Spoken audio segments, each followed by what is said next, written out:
paz do Senhor, amados, um bom dia a todos. Eu espero que esteja tudo bem com você, com a sua casa e com a sua família. Pegue aí a sua Bíblia, a sua xícara de café, que não é xícara, é uma caneca, né? Porque você está no Café com a Palavra. Amados, nós estamos hoje meditando no Salmo 49. E o versículo que eu queria deixar centralizado para a nossa meditação é o versículo de número 15, que diz assim: Mas Deus remirá a minha alma do poder da morte, pois Ele me tomará para si. Amados, o Salmo 49, ele é o término de um pequeno ciclo de salmos dedicado aos coraitas, né, aos filhos de Corá, um grupo de levitas que trabalhavam na obra do Senhor. Alguns eram porteiros, outros eram músicos, né? E eles tiveram vários salmos dedicados à sua autoria. Nós vimos que os coraitas, eles tinham um grande apego tanto pela casa de Deus quanto pelos céus. E muitos salmos deles parece apresentar até a Jerusalém e o Monte Sião, como o Salmo 46, e é notório que eles parecem estar olhando para algo muito maior, né? Algo celestial. Hoje eu queria me conter com você nesse salmo e olhar profundamente como a vida material é inútil se nós não tivermos os nossos olhos na vida celestial. Lá no verso 1 do Salmo 49, ele diz assim: Povos todos, escutem isso. Deem ouvidos, todos os moradores da terra. Observa que essa mensagem não é para um grupo exclusivo. Essa mensagem não é para crentes, por isso eu já quero te pedir agora, compartilha com o máximo de pessoas que você puder. Essa mensagem é para todas as pessoas mesmo. Porque no verso 2 ele diz, tanto humildes como poderosos, todos juntamente, os ricos e os pobres. Observa que essa mensagem também não classifica grupos sociais, ou se você tem muitas posses ou poucas posses. Nesse salmo, os coraitas estão preocupados com todas as pessoas. E não é sobre o que você tem agora que ele está preocupado. É sobre o que você terá amanhã, que é a preocupação dos coraitas. Porque ele vai falar que ele vai pronunciar agora palavras de sabedoria e que o coração dele vai falar pensamentos profundos. Não são pensamentos que permeiam a mente de um homem materialista ou de um homem carnal, mas são pensamentos de um homem espiritual. E logo em seguida ele vai falar que nós devemos inclinar os nossos ouvidos para a parábola que ele vai aplicar, para aquilo que ele vai ensinar através do som da harpa. Então, ou seja, ele pegou uma verdade difícil de ouvir e transformou em uma canção. Ele pegou uma realidade profunda e transforma agora em uma música. Então ele começa a dizer que ele não precisa temer os maus, e você também não precisa. E principalmente aqueles que possuem muitos bens e muitas riquezas. Por que nós não deveríamos temer a essas pessoas que têm grandes honrarias e grandes bens? E o verso 7 é muito claro.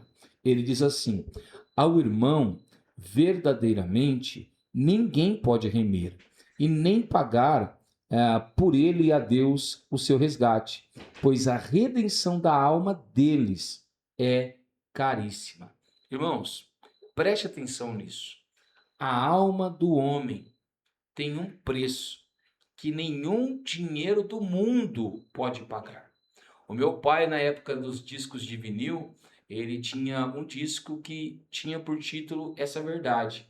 O valor de uma alma custou muito caro. E isso é uma verdade.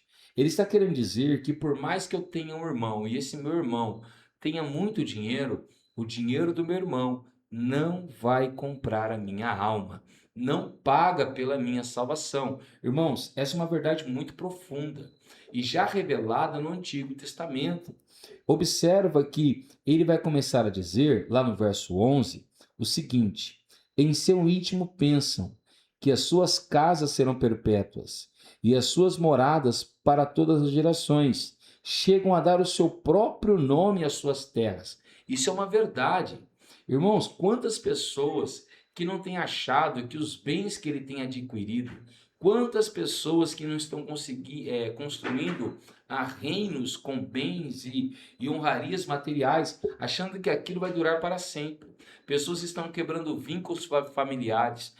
Nós temos um país onde a corrupção tomou conta da política e as pessoas pensam que quanto mais tem, mais elas precisam ter, achando que aquilo ficará para sempre. E ele diz assim no verso 12: todavia, o ser humano não permanece,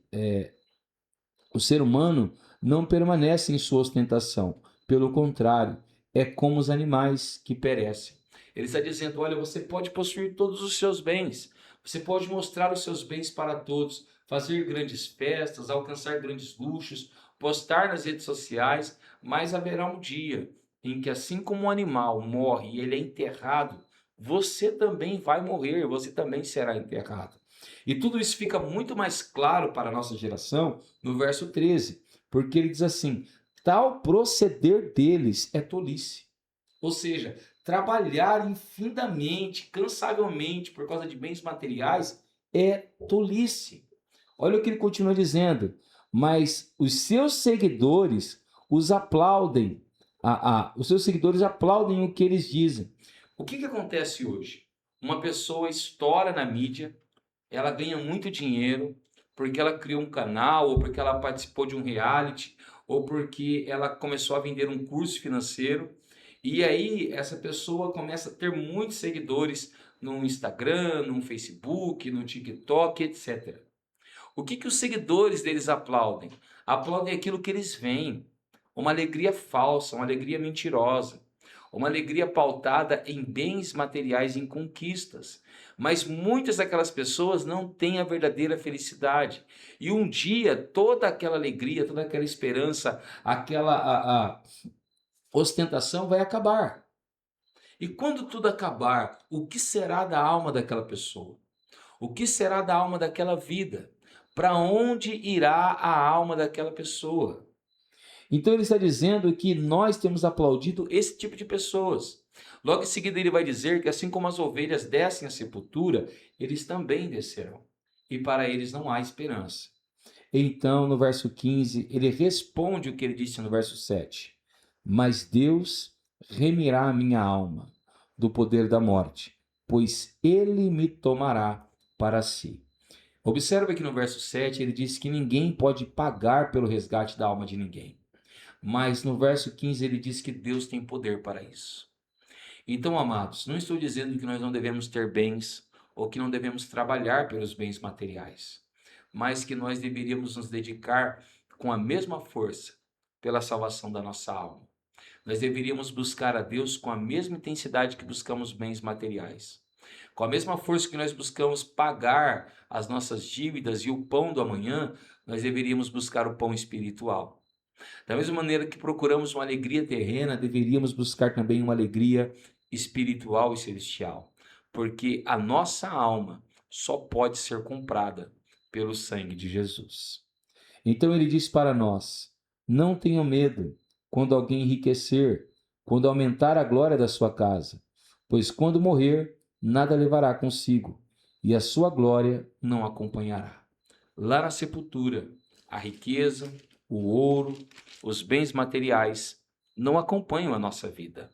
E ele diz mais: ainda que durante a vida ele tenha se lisonjeado, e ainda que o louvem quando faz o bem a si mesmo, irá juntar-se à geração dos seus pais, os quais já não verão a luz.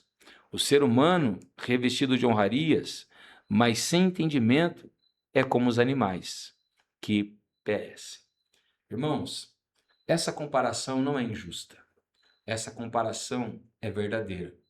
Não me adianta ter bens, ter posses, ter riquezas. A minha posse e os meus bens podem comprar o aplauso dos homens. Os meus bens, o meu dinheiro pode comprar o elogio dos homens. Os meus bens podem comprar pessoas para me bajularem ao meu redor. mas os meus bens não compram a minha alma. Os meus bens não compram a vida eterna. E os meus bens não compram a minha salvação. Eu posso ter muitos bens, mas quando a minha vida acabar, serei como os animais. Mas, se eu for comprado pelo sangue de Jesus, se eu pautar a minha vida na palavra de Deus e buscar o Deus da minha salvação, como os coraitas já declararam nos salmos anteriores, então quando a minha vida terrena acabar, começará a minha vida verdadeira, que é a vida celestial. Que você nessa manhã medite sobre isso. Que você invista tanto tempo quanto você investe para as coisas materiais, para as coisas espirituais também.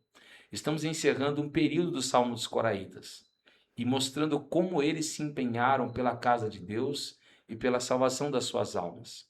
E que você hoje possa começar um novo ciclo, se empenhando pela salvação da sua alma. Feche seus olhos, abra o seu coração, pois eu quero orar juntamente contigo. Senhor Deus e nosso Pai, nós oramos dessa manhã e nos arrependemos, porque muitas das vezes estamos afobados, cansados, afadigados e sobrecarregados, buscando satisfazer a nossa carne e os nossos olhos. Mas, Senhor, temos descoberto pela Tua palavra que a busca pelos bens e a satisfação material, ela é incessável, ela é incessante. Quanto mais buscarmos, mais queremos. E quanto mais tivermos, mais infelizes estaremos. Descobrimos pela tua palavra também que no término da vida, aquele que lutou somente pelos bens materiais, nada tem a receber das tuas mãos. Ele não tem rendição, ele não tem remissão. Mas aquele que se dedica pelo reino de Deus, aquele que se preocupa com a salvação da sua alma, tem tanto bens nessa vida quanto naquela vindoura. Senhor, e nós queremos possuir também a vida eterna, e não somente a vida material. Senhor, se tivermos bens nessa terra, glória a Deus, mas se não tivermos também, glória a Deus, porque do que adianta o homem ganhar o mundo inteiro e perder a sua alma? Mais vale, Senhor, a nossa alma nas tuas mãos do que nós sem a salvação. Quero lembrar, Senhor, o que o salmista disse no verso 7. Nenhum irmão, por mais bem que possua, pode remir a alma do seu irmão, porque a remissão da alma pertence somente a Deus. É nisso que nós cremos e é isso que nós buscamos. Em o nome de Jesus. Amém. Se você tem gostado desse trabalho, compartilhe ele com o máximo de pessoas que você puder. Deixe o seu like no vídeo. Compartilhe aí embaixo um comentário, uma experiência, aquilo que Deus tem feito na tua vida. E se você ainda não está inscrito, não perca tempo. Se inscreva no canal e assine o sininho das notificações, para que a cada trabalho que for lançado aqui no canal, você possa recebê-lo na sua casa. Amém?